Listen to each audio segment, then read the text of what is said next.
Jy sê nie agtig soos jy kan hoor, maar wonderlik baie dankie vir die geleentheid so. Nee, jy het baie goed gedoen, Renée, soos jy sê, julle is elke Saterdag en Sondag daar en jy het nou omtrent 2 nie op die map gesit.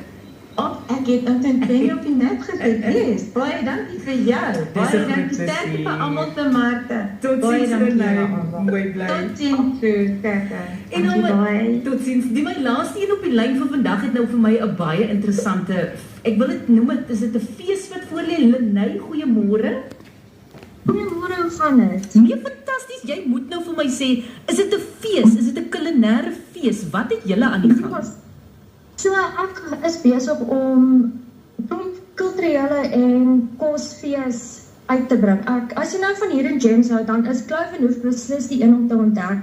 So op die 31 Januarie gaan ons 'n kosfees met Afrika disse tot internasionale disse. Dis 'n viering van smake, kulture en reg oor die wêreld. Alles wat daar is. Daar is dis alles vir almal. Lekker kos, unieke stalletjies, goeie musiek en 'n ontspanne atmosfeer. Die mark is familie en hondevriendelik, so bring die kinders en die viervoetiges saam sommer. Jy kry ons by Kluivenhoef, dit is 92 Driefontein Road in Mildersdrift hier in Gauteng. Dis van 10:00 tot 3:00 in die middag.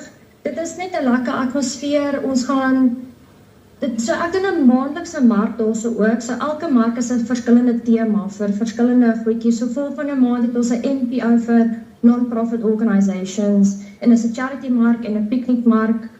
Ons vra ook nie vir ingangsfooie nie. Skus, ek is 'n bietjie nervus. Dit is die eerste keer dat ek op air is.